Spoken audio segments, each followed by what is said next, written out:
Hi guys, welcome back to 100% Mag. So I hope you're all staying safe and well out there. So last night, of course, England took on France in the quarterfinals of the World Cup out in Qatar.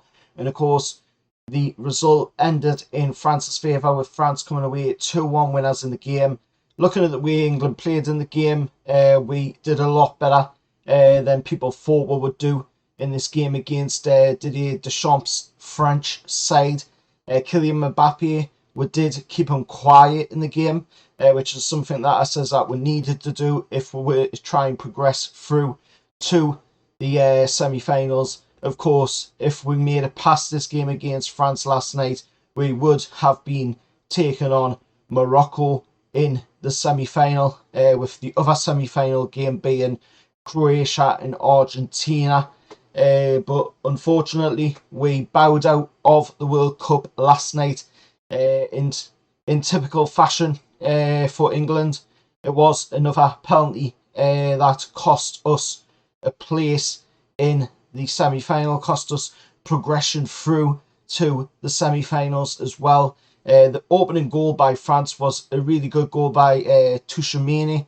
Scored a really good goal, but I can't help but think if we had had, Aaron Ramsdale or Nick Pope in there, then, we would have been still 0-0. Going into the game further, we would have still been at an equal footing at 0-0.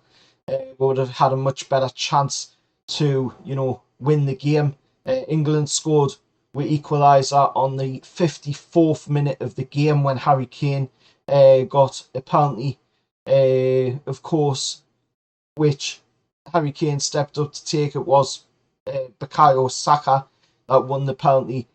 Then, of course, Harry Kane stepped up to take it, and he slotted it home coolly into the back of the net past his fellow Tottenham teammate Hugo Lloris, who was the captain for France, as Harry Kane is the captain for us. So Harry Kane scored the goal to equal it up to 1-1 on the 54th minute for England. Then, of course, it came to the 78th minute of the game, and Olivier Guillon, again, the player that I was saying that we needed to keep an eye on as well, managed to score in the game. It wasn't the best of goals, I've got to say. Again, could have possibly gotten it if it had have been Ramsdale or Nicky Pope in there, but it is what it is. That knocked with to 2-1 down. We got the 84th minute of the game, and we win a penalty yet again, because of a nudge in the back of Mason Mount. Of course, we get the penalty decision given away. Some French fans whinging, saying it should never been a penalty. It was a penalty all day for me, and quite a few people were saying it as well. That was a penalty because of the way, the player hits into the back right between the shoulder blades of Mason Mount, and the penalty was awarded, and rightfully so as well. Harry Kane's chance to step up from the spot for the second time in the match, and to try and get the equalising goal yet again for England in the match. And this time he does the same rituals he always does: rolled his socks up, put his socks right, did the right things, and then stepped back and ran up, and this time he completely blasted it over. I don't know why he blasted it over, to be honest.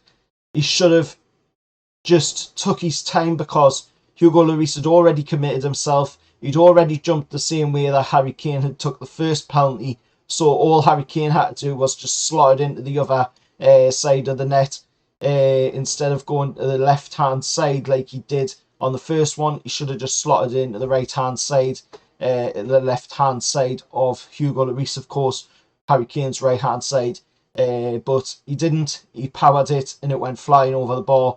And to be honest, that was it. Once that happened, there was really no chance for we to progress through to the next round of the World Cup. And it's a bit of a shame, because if we had progressed through, like I said earlier on in the video, we would have been playing up against Morocco. Now, that's not to say that just because we were playing Morocco, we would make it into the final, because that's not the case. Morocco has had to beat some pretty big teams to be able to get to that semi-final game. You know, they've had to beat Portugal. They had to beat, of course, Spain, I believe it was, as well. They beat to make it, you know, to the semi-final game against France. So I'm rooting on Morocco now. You know, hopefully Morocco can be the team to win the World Cup. It would be, you know, really nice to see Morocco win the World Cup. But looking at the teams that are left in the World Cup now, like I say, you've got Argentina and Croatia, France and Morocco. Out of the teams that are in there, it's more than likely going to be France. And I think we're probably going to see either France-Argentina final, or we're going to see a repeat of the World Cup from 2018 where it's Croatia and France taking on each other again. And to be honest, it's quite boring if that is the case, because it wasn't the best final, to be honest, back in 2018 when that happened. And I just have this feeling, though, that Morocco can make it to the final. If they can win it, though, however, remains to be seen. But I just have this feeling, you know, by the way Morocco is playing, it's got a feel of, you know, Euro 2004 when the Greeks made it all the way to the final and won. You know, it's just got that feeling about it.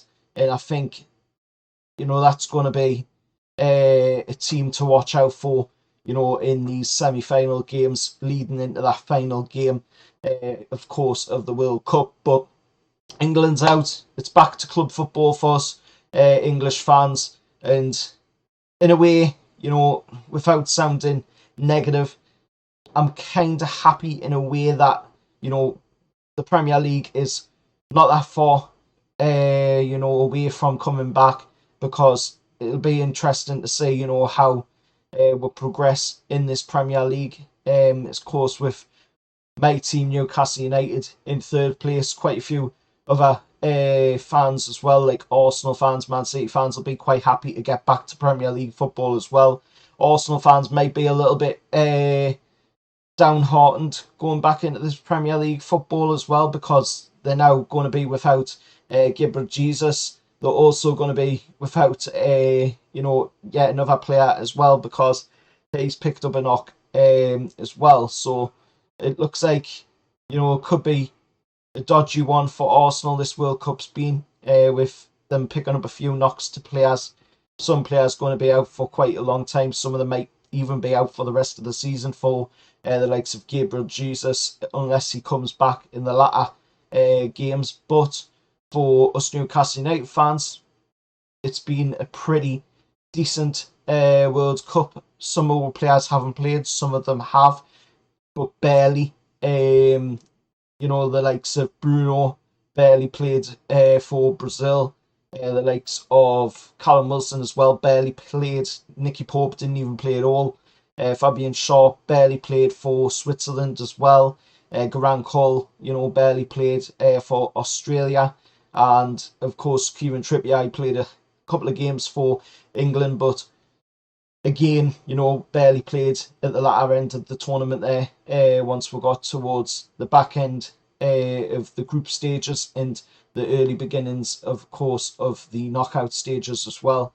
But, you know, let us know your thoughts down in the comments below. It's still a little bit raw that we have went out of the cup when there was a very good chance that we could have made the final. This could have maybe been we, yeah, but it is what it is. You know, it's typical England at the end of the day going out by a penalty. You know, it's always that. It's always the penalties that cost. We need to do something about it. We need to sort that problem out.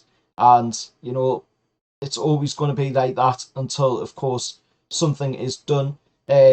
Gareth Southgate really didn't help his case neither, though.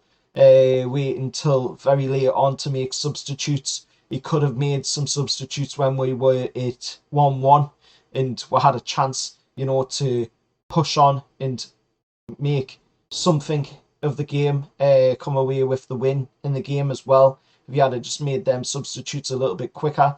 There was moments in the game as well for us Newcastle United fans where we were looking, you know, and quite a few people that aren't Newcastle fans were also saying it as well, you know, that Callum Wilson could have done really well in that game against France. There was moments where you could see, you know, if we had had a pacey striker up top, then he would have done something much better.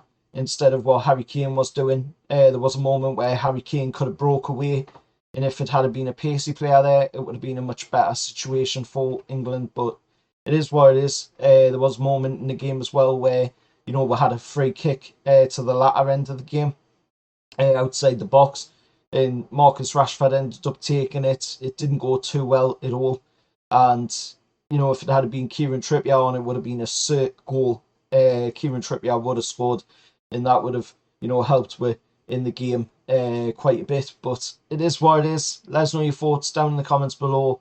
Till next time, remember to like, share, subscribe to 100% Mags, and however lads.